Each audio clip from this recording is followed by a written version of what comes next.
ಶ್ರೀರಾಮ ಆ ಹೆಸರಿನಲ್ಲೇ ಒಂದು ರಮಣೀಯತೆ ಇದೆ, ಆನಂದವಿದೆ. ರಮಯತೆ ಇತಿ ರಾಮ ಅಂತ. ಯಾರು ಮನಸ್ಸಿಗೆ ರಮಣೀಯತೆಯನ್ನು, ಮುದವನ್ನು, ಆನಂದವನ್ನು ತಂದು ಕೊಡ್ತಾನೋ ಆತನನ್ನು ರಾಮ ಅಂತ ಕರೀತಾರೆ. ಈ ರಾಮಾವತಾರ ಆಗಿದ್ದು ತ್ರೇತಾಯುಗದಲ್ಲಿ. ತ್ರೇತಾಯುಗ ಆ ಯುಗದ ಕೊನೆಯಲ್ಲಿ ಇನ್ನು 30,000 ವರ್ಷಗಳಿದ್ದಾವೆ ತ್ರೇತಾಯುಗ ಮುಗಿಯಲಿಕ್ಕೆ ಅನ್ನುವ ಸಂದರ್ಭದಲ್ಲಿ ಧರೆಯಲ್ಲಿ ಮಹಾ ತೇಜಃಪುಂಜವೊಂದು ಅವತಾರವಾಯಿತು. ಅವತಾರ ಆಗಿದೆ, ಭುವಿಗೆ ಒಂದು ರೀತಿಯ ಬೆಳಕಾಗಿದೆ. ಇಂಥ ಸಂದರ್ಭದಲ್ಲಿ ನಾರದ ಮಹರ್ಷಿಗಳನ್ನು ಕುರಿತು ಒಮ್ಮೆ ವಾಲ್ಮೀಕಿ ಮಹರ್ಷಿಗಳು ಒಂದು ಪ್ರಶ್ನೆಯನ್ನು ಕೇಳ್ತಾರೆ. ಏನು? ಕೋನ್ವಸ್ಮಿನ್ ಸಾಂಪ್ರತಂ ಲೋಕೆ ಗುಣವಾನ್ ಕಶ್ಚ ವೀರ್ಯವಾನ್ ಧರ್ಮಜ್ಞಶ್ಚ ಕೃತಜ್ಞಶ್ಚ ಸತ್ಯವಾಕ್ಯೋ ದೃಢವ್ರತಃ ಚಾರಿತ್ರೇಣ ಚ ಕೋ ಯುಕ್ತಃ ಸರ್ವಭೂತೇಷು ಕೋ ಹಿತಃ ವಿದ್ವಾನ್ ಕಃ ಕಸ್ಸಮರ್ಥಶ್ಚ ಕಶ್ಚೈಕ ಪ್ರಿಯದರ್ಶನಃ. ಹೀಗೆ ಒಂದು ದೊಡ್ಡ ಪಟ್ಟಿಯನ್ನು ವಾಲ್ಮೀಕಿ ಮಹರ್ಷಿಗಳು ನಾರದರ ಮುಂದಿಡ್ತಾರೆ. ಕೋನ್ವಸ್ಮಿನ್ ಸಾಂಪ್ರತಂ ಲೋಕೆ ಗುಣವಾನ್ ಕಶ್ಚ ವೀರ್ಯವಾನ್. ಪ್ರಸ್ತುತ ಕಾಲದಲ್ಲಿ ಗುಣವಂತನಾಗಿರ್ತಕ್ಕಂಥವನು, ವೀರ್ಯವಂತನಾಗಿರ್ತಕ್ಕಂಥವನು, ಧರ್ಮಜ್ಞನಾಗಿರ್ತಕ್ಕಂಥವನು, ಕೃತಜ್ಞನಾಗಿರ್ತಕ್ಕಂಥವನು, ಚಾರಿತ್ರದಲ್ಲಿ ಇವನಯ್ಯ ಪುರುಷೋತ್ತಮ ಅಂದರೆ ಆ ರೀತಿಯ ಚಾರಿತ್ರ್ಯವನ್ನು ಹೊಂದಿರತಕ್ಕಂಥವನು, ಸರ್ವಭೂತಗಳಿಗೂ ಹಿತವನ್ನು ಉಂಟು ಮಾಡ್ತಕ್ಕಂಥವನು, ವಿದ್ವಾಂಸನು, ಸಮರ್ಥನು, ಜಿತಕ್ರೋಧನೂ ಆಗಿರ್ತಕ್ಕಂಥವನು ಯಾರಾದರೂ ಇದ್ದಾರಾ ಅಂತ ಸುಮಾರು ಒಂದು 16 ಗುಣಗಳ ಪಟ್ಟಿಯನ್ನು ಮಾಡಿ ವಾಲ್ಮೀಕಿಗಳು ಕೇಳ್ತಾರೆ ನಾರದರನ್ನು. ನಾರದರು ಅಷ್ಟೆಲ್ಲ ಗುಣಗಳನ್ನು ಕೇಳಿ ಬಹವೋ ದುರ್ಲಭಾಶ್ಚೈವ, ಏನಯ್ಯ ಒಬ್ಬರಲ್ಲಿ ಇಷ್ಟೊಂದು ಗುಣಗಳನ್ನು ಕೇಳ್ತಾ ಇದೆಯಲ್ಲ, ಅದು ಸಾಧ್ಯವಾ ಅಂತ ನಾರದರು ಪ್ರಶ್ನೆಯನ್ನು ಮಾಡ್ತಾರೆ. ಆದರೂ ಒಬ್ಬನಿದ್ದಾನಯ್ಯ, ಆತ ನೀನು ಏನೇನು ಗುಣಗಳನ್ನು, ಧರ್ಮಜ್ಞನಾಗಿದ್ದಾನ, ಸತ್ಯವ್ರತನಾಗಿದ್ದಾನ, ಚಾರಿತ್ರ್ಯೇಣ ಅಂದರೆ ಒಳ್ಳೆಯ ಚಾರಿತ್ರ್ಯವನ್ನು ಇಟ್ಟುಕೊಂಡಿದ್ದಾನ, ಇದೆಲ್ಲ ಕೇಳಿದೆಯಲ್ಲ. ಇಷ್ಟೆಲ್ಲ ಗುಣಗಳಿರ್ತಕ್ಕಂಥ ಒಬ್ಬ ಮಹಾಪುರುಷ ಇದ್ದಾನೆ.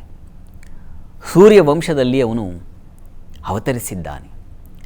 ದಶರಥನ ಮಗನಾಗಿ ಅವನು ಅವತರಿಸಿದ್ದಾನೆ. ಅವನ ಹೆಸರು ಶ್ರೀರಾಮ ಅಂತ ನಾರದರು ಹೇಳ್ತಾರೆ. ಒಬ್ಬ ವ್ಯಕ್ತಿಯಲ್ಲಿ ಇಷ್ಟೆಲ್ಲ ಗುಣಸಂಪನ್ನತೆ ಉಂಟಾಗಿರಬೇಕು ಅಂತಂದರೆ ಆ ರಾಮನ ಜಾತಕ ಕುಂಡಲಿ ಹೇಗಿರಬೇಕು? ಆ ಜಾತಕದಲ್ಲಿ ಗ್ರಹ ಸಂಪತ್ತಿ ಯಾವ ರೀತಿಯಲ್ಲಿ ಬೆಳಗುತ್ತಾ ಇರಬೇಕು? ಯಾವ ಯಾವ ಯೋಗಗಳಿಂದ ಆ ಜಾತಕ ಕೂಡಿರಬೇಕು? ಇದು ಒಂದು ಕುತೂಹಲ ಸಾಮಾನ್ಯವಾಗಿ ಅರಳುತ್ತೆ ಪ್ರತಿಯೊಬ್ಬರಲ್ಲೂ. ಹೇಗಿದೆ ಶ್ರೀರಾಮಚಂದ್ರನ ಜಾತಕ, ಅದರ ಒಂದು ಗ್ರಹಸ್ಥಿತಿ, ಗ್ರಹಗಳ ಯೋಗ, ಅವುಗಳ ದೃಷ್ಟಿ, ಇವೆಲ್ಲ ಹೇಗಿರ್ತದೆ ಅಂತ ಸಾಮಾನ್ಯರಿಗೆ ಒಂದು ಕುತೂಹಲ ಇರ್ತದೆ. ಹೀಗಾಗಿ ಈ ದಿವಸ ನಾವು ಶ್ರೀರಾಮಚಂದ್ರನ ಜಾತಕವನ್ನು, ಅವನು ಹುಟ್ಟಿದ ಸಂದರ್ಭದಲ್ಲಿ ಗ್ರಹಸ್ಥಿತಿಗಳು ಆಕಾಶಕಾಯದಲ್ಲಿ ಯಾವ ಸ್ಥಳಗಳಲ್ಲಿ ಇದ್ದವು, ಯಾವ ರಾಶಿಗಳಲ್ಲಿ ಯಾವ ಗ್ರಹಗಳ ಸ್ಥಿತಿ ಇತ್ತು, ಅವುಗಳಿಂದ ರಾಮರಿಗೆ ಬಂದಂಥ ಭವ್ಯತೆ ಏನು, ದಿವ್ಯತೆ ಏನು. ನಿಮ್ಮೆಲ್ಲರಿಗೂ ಗೊತ್ತಿರುವ ಹಾಗೆ ಅವನು ಅಷ್ಟೆಲ್ಲ ಕಷ್ಟಪಟ್ಟು ವನವಾಸದಲ್ಲಿ ಅಲೆದಾಡಿ ಮತ್ತೊಬ್ಬರ ಮಾತಿಗೆ ಕಟ್ಟುಬಿದ್ದು ತಾನು ಸಂಕಟವನ್ನು ಅನುಭವಿಸಿದ್ದು ಯಾವ ಕಾರಣದಿಂದಾಗಿ? ಇದೆಲ್ಲ ಪ್ರಶ್ನೆಗಳು ಸಾಮಾನ್ಯರಲ್ಲಿ ಇರ್ತದೆ. ಈ ಕುತೂಹಲವನ್ನು ತಣಿಸುವ ಒಂದು ಪುಟ್ಟ ಪ್ರಯತ್ನವನ್ನು ಈ ದಿವಸ ನಾವು ಮಾಡ್ತಾಯಿದ್ದೀವಿ.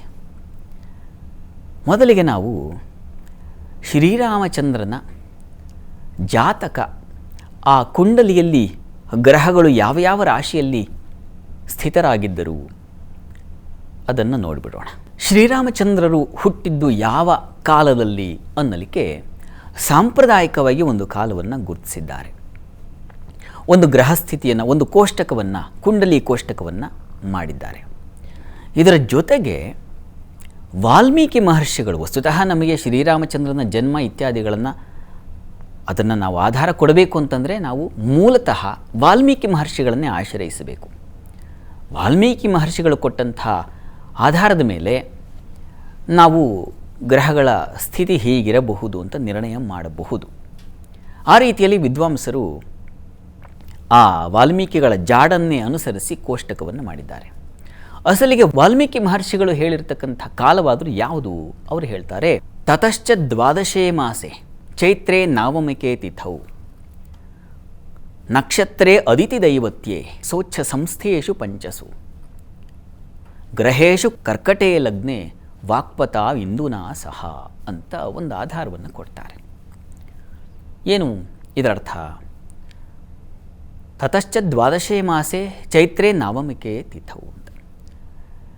ಚೈತ್ರ ಮಾಸದ ನವಮಿ ತಿಥಿಯಲ್ಲಿ, ಅದು ದ್ವಾದಶ ಮಾಸವಾಗಿತ್ತು, ಅಂದರೆ 12ನೇ ಮಾಸವಾಗಿತ್ತು.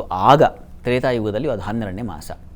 ನಾವೀಗ ಡಿಸೆಂಬರ್ ಅಂತ ಕರಿತೀವಲ್ಲ, ವರ್ಷದ ಅಂತ್ಯದ ಮಾಸ, ಹಾಗೆ ಅದು ಚೈತ್ರ ಮಾಸ ಅಂತಕ್ಕಂಥದ್ದು ಕೊನೆಯ ಮಾಸ ಆಗಿತ್ತು ಅಂತ ಪರಿಗಣಿಸ್ತಾರೆ. ಚೈತ್ರ ಪಕ್ಷವಾಗಿತ್ತು, ನವಮಿ ತಿಥಿ, ಶುಕ್ಲ ಪಕ್ಷದ ನವಮಿ ತಿಥಿ ಇತ್ತು. ಆ ದಿವಸ ನಕ್ಷತ್ರೇ ಅದಿತಿ ದೈವತ್ಯೆ. ಆ ದಿವಸ ಯಾವ ನಕ್ಷತ್ರ ಇತ್ತಪ್ಪ ಅಂತಂದರೆ ಪುನರ್ವಸು ನಕ್ಷತ್ರ ಇತ್ತು. ಅದನ್ನು ಅದಿತಿ, ಆ ನಕ್ಷತ್ರದ ದೇವತೆ ಯಾರಪ್ಪ ಅಂದರೆ ಅದಿತಿ. ಅದಿತಿ ದೇವತೆಗಳ ತಾಯಿ ಅಂತ ಪುರಾಣಗಳಲ್ಲಿ ನಾವು ಕಾಣ್ತೀವಿ. ಹೀಗಾಗಿ ಆ ನಕ್ಷತ್ರಕ್ಕೆ ಅಧಿಪತಿಯಾಗಿರ್ತಕ್ಕಂಥದ್ದು ಆ ಅದಿತಿ. ಅಂತಹ ಒಂದು ನಕ್ಷತ್ರದಲ್ಲಿ, ಪುನರ್ವಸು ನಕ್ಷತ್ರದಲ್ಲಿ ಶ್ರೀರಾಮಚಂದ್ರನ ಜನನವಾಯಿತು. ಗ್ರಹ ಸಂಪತ್ತಿ ಹೇಗಿತ್ತಪ್ಪ ಅಂತಂದರೆ ಸೋಚ್ಛ ಸಂಸ್ಥೇಷು ಪಂಚಸು, 5 ಗ್ರಹಗಳು ಉಚ್ಚರಾಶಿಯಲ್ಲಿದ್ದವಂತೆ. ಗ್ರಹೇಶು ಕರ್ಕಟೇ ಲಗ್ನೆ, ಕರ್ಕಟಕ ಲಗ್ನ ಆಗಿತ್ತಂತೆ. ಜೊತೆಗೆ ವಾಕ್ಪತ ಇಂದುನಾ ಸಹ, ಗುರು ವಾಕ್ಪತಿ ಅಂತಂದರೆ ಬೃಹಸ್ಪತಿ, ಆತ ಚಂದ್ರನ ಜೊತೆಗಿದ್ದನಂತೆ ಕರ್ಕಟಕ ಲಗ್ನದಲ್ಲಿ ಅನ್ನುವಂಥ ವಿವರಣೆಯನ್ನು ಕೊಡ್ತಾರೆ. ಈ ಒಂದು ವಿವರಣೆಯ ಬಗ್ಗೆ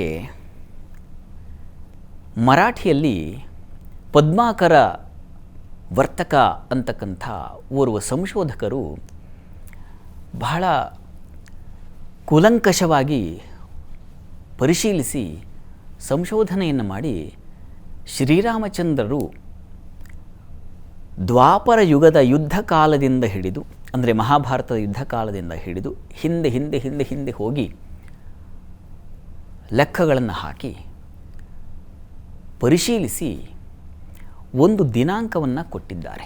ಶ್ರೀರಾಮಚಂದ್ರ ಇಂಥ ದಿವಸ ಹುಟ್ಟಿರಬಹುದು ಅಂತ ಒಂದು ನಿರ್ಣಯಕ್ಕೆ ಬಂದಿದ್ದಾರೆ. ಅವರು ಸೂಚಿಸುವ ದಿನಾಂಕ ಹೀಗಿದೆ. ಈ 4 ಡಿಸೆಂಬರ್ 7324 ಈ ದಿನಾಂಕ ಏನಿದೆ, ಈ ದಿನಾಂಕವನ್ನು ಆ ಪದ್ಮಾಕರ ವಿವರ್ತಕ ಅಂತಕ್ಕಂಥವರು ನಮಗೆ ಒಂದು ಇಷ್ಟು ಹಿಂದೆ ರಾಮ ಜನಿಸಿ ಅವತರಿಸಿರಬಹುದು ಅನ್ನೋದನ್ನು ಅವರ ಒಂದು ಲೆಕ್ಕಾಚಾರಗಳನ್ನು ಮಾಡಿ ಒಂದು ಸಿದ್ಧ ಸೂತ್ರವನ್ನು ನಮಗೆ ಕೊಟ್ಟಿದ್ದಾರೆ. ಈ ಒಂದು ದಿನಾಂಕ ಹಾಗೂ ನಾವು ಸಾಂಪ್ರದಾಯಿಕವಾಗಿ ನಚ್ಚಿಕೊಂಡು ಬಂದಂತಹ ಯಾವ ಮೂಲ ರಾಮಾಯಣದ ಆಧಾರ ಇದೆ, ಅವೆರಡನ್ನೂ ಹೊಂದಿಸಿ ಒಂದು ಕೋಷ್ಟಕವನ್ನು ಸಿದ್ಧ ಮಾಡಿದ್ದಾರೆ. ಅದರ ಪ್ರಕಾರ ನೀವೊಂದು ಸಲ ಆ ಕೋಷ್ಟಕವನ್ನು ಗಮನಿಸಿ. ಜ್ಯೋತಿಷ ಶಾಸ್ತ್ರದಲ್ಲಿ ಒಂದು ಮಾತಿದೆ, ಏಕೋ ಪಿಚ್ಚಕ್ಷೇತ್ರಗೋ ಮಿತ್ರದೃಷ್ಟ ಕುರ್ಯಾದ್ ಭೂಪಂ ಅಂತ ಒಂದು ಮಾತಿದೆ. ಜಾತಕದಲ್ಲಿ, ಕುಂಡಲಿಯಲ್ಲಿ ಒಂದೇ ಒಂದು ಗ್ರಹ ಉಚ್ಚ ಸ್ಥಾನದಲ್ಲಿದ್ದು ಮಿತ್ರಗ್ರಹಗಳಿಂದ ನೋಡಿಬಿಟ್ರೆ ಮಿತ್ರದೃಷ್ಟ, ಆತ ಕುರ್ಯಾದ್ ಭೂಪಂ, ಅದು ಆ ಜಾತಕದಲ್ಲಿ ಹುಟ್ಟಿದಂಥವನನ್ನು ಭೂಪಂ, ಭೂಪತಿಯನ್ನಾಗಿ, ರಾಜನನ್ನಾಗಿ ಮಾಡಿಬಿಡುತ್ತೆ ಅಂತಕ್ಕಂಥದ್ದು ಒಂದು ಮಾತಿದೆ. ಒಂದೇ ಒಂದು ಗ್ರಹ ಉಚ್ಚಸ್ಥಾನದಲ್ಲಿದ್ದರೆ ಭೂಪನಾಗಿ ಬಿಡ್ತಾನೆ ಅಂತೆ. ಇನ್ನು ಶ್ರೀರಾಮಚಂದ್ರರ ಜಾತಕವನ್ನು ನಾವು ಗಮನಿಸ್ತಾ ಇದ್ದೀವಿ ಈಗ. ನೋಡಿ, ಅಲ್ಲಿ ಅದು ಕರ್ಕಟಕ ಲಗ್ನ. ಲಗ್ನದಲ್ಲಿ ಗುರು ಹಾಗೂ ಚಂದ್ರರಿದ್ದಾರೆ. ಅಲ್ಲಿ ಉಚ್ಚಸ್ಥಾನದಲ್ಲಿದ್ದಾನೆ ಗುರು, ಚಂದ್ರ ಸ್ವಕ್ಷೇತ್ರದಲ್ಲಿದ್ದಾನೆ. ಇನ್ನು ಅಲ್ಲಿಂದ 4ನೇ ಮನೆಯನ್ನು ನಾವು ಗಮನಿಸಿದ್ರೆ ಅಲ್ಲಿ ಶನೈಶ್ಚರ ಉಚ್ಚಸ್ಥಾನದಲ್ಲಿದ್ದಾನೆ. ಮತ್ತು ಆ ಲಗ್ನದಿಂದ 7ನೇ ಮನೆಯನ್ನು ಗಮನಿಸ್ಕೊಂಡ್ರೆ ಅಲ್ಲಿ ಕುಜ ಉಚ್ಚಸ್ಥಾನದಲ್ಲಿದ್ದಾನೆ. ಇನ್ನು 9ನೇ ಮನೆಯನ್ನು ನೋಡಿದ್ರೆ ಅಲ್ಲಿ ಶುಕ್ರ ಹಾಗೂ ಬುಧರಿದ್ದಾರೆ. ಶುಕ್ರ ಬಲಿಷ್ಠನಾಗಿ ಉಚ್ಚಸ್ಥಾನದಲ್ಲಿದ್ದಾನೆ ಅಲ್ಲಿ. ಮತ್ತು ರವಿಗ್ರಹ ಎಲ್ಲಿದ್ದಾನಪ್ಪ? ಮೇಷರಾಶಿಯಲ್ಲಿದ್ದಾನೆ. ಅಲ್ಲಿ ಆತ ಉಚ್ಚಸ್ಥಾನದಲ್ಲಿದ್ದಾನೆ. ಅಲ್ಲಿಗೆ ಗುರು ಉಚ್ಚಸ್ಥಾನ, ಶನೈಶ್ಚರ ಉಚ್ಚಸ್ಥಾನ, ಮಕರದಲ್ಲಿ ಕುಜ ಉಚ್ಚಸ್ಥಾನ, ಶುಕ್ರ ಭಾಗ್ಯಸ್ಥಾನದಲ್ಲಿ ಉಚ್ಚಸ್ಥಾನ, ಹಾಗೂ ಮೇಷದಲ್ಲಿ ರವಿ ಉಚ್ಚಸ್ಥಾನ. 5 ಗ್ರಹಗಳು ಏನು ರಾಮಾಯಣದಲ್ಲಿ ನಾವು ಗಮನಿಸ್ಕೊಂಡ್ವಿ. ಸೋಚ್ಛ ಸಂಸ್ಥೇಶು ಪಂಚಸು ಅಂತಕ್ಕಂಥ ಮಾತು. ತಮ್ಮ ತಮ್ಮ ಮನೆಗಳ ಉಚ್ಚಸ್ಥಾನಗಳಲ್ಲಿ 5 ಗ್ರಹಗಳಿದ್ದವು ಅಂತಕ್ಕಂಥದ್ದನ್ನು ನಾವು ಇಲ್ಲಿ ಗಮನಿಸ್ತೀವಿ. ವಾಲ್ಮೀಕಿ ಮಹರ್ಷಿಗಳ ಆಧಾರವನ್ನು ಈ ಕೋಷ್ಟಕದಲ್ಲಿ ನಾವು ನೋಡ್ತಾ ಇದ್ದೀವಿ. ಈ ರಾಹುಕೇತುಗಳ ಬಗ್ಗೆ ಉಲ್ಲೇಖವನ್ನು ಕೊಟ್ಟಿಲ್ಲ ವಾಲ್ಮೀಕಿ ಮಹರ್ಷಿಗಳು. ಒಂದು ಸಾಂಪ್ರದಾಯಿಕವಾಗಿ ಬಂದಿರತಕ್ಕಂಥ ವಿದ್ವಾಂಸರ ಅಭಿಪ್ರಾಯ ಏನಪ್ಪ ಅಂತಂದರೆ, ರಾಹು ದ್ವಿತೀಯದಲ್ಲಿದ್ದ, ಕೇತು ಅಷ್ಟಮದಲ್ಲಿದ್ದ ಅನ್ನೋದನ್ನು ಹೇಳ್ತಾರೆ. ಇನ್ನು ಕೆಲವರು ರಾಹು ಧನಸ್ಸು ರಾಶಿಯಲ್ಲಿದ್ದ, ಕೇತು ಮೀನರಾಶಿಯಲ್ಲಿದ್ದ ಅಂತ ಹೇಳ್ತಾರೆ. ಇದನ್ನು ಪ್ರಧಾನವಾಗಿ ಒಪ್ತಾರೆ. ಆದರೆ ಸಾಂಪ್ರದಾಯಿಕವಾದಿಗಳು, ಅಂದರೆ ಯಾರು ವಾಲ್ಮೀಕಿ ಮಹರ್ಷಿಗಳನ್ನು ನಚ್ಚಿಕೊಂಡು ಬಂದಿದ್ದಾರೋ ಅವರು ಸೂಚಿಸ್ತಕ್ಕಂಥದ್ದು ರಾಹು ದ್ವಿತೀಯದಲ್ಲಿ, ಅಂದರೆ ಸಿಂಹರಾಶಿಯಲ್ಲಿ ಇದ್ದ ಅಂತ. ಈಗ ನಾನು ಅದನ್ನೇ ಆಧಾರವಾಗಿಟ್ಟುಕೊಂಡು ಜಾತಕವನ್ನು, ಅವನು ಬದುಕಿನಲ್ಲಿ ಕಂಡಂಥ ಸುಖ ದುಃಖ ಇತ್ಯಾದಿಗಳನ್ನು ಚಿಂತನೆ ಮಾಡ್ತಾ ಹೋಗ್ತೀನಿ. ಪ್ರಥಮವಾಗಿ ನಾವು ಜಾತಕದಲ್ಲಿ ಇದ್ದಂಥ ಯೋಗಗಳು ಯಾವ್ಯಾವುದು ಅದನ್ನು ನಾವು ಈಗ ಗಮನಿಸ್ತಾ ಹೋಗೋಣ.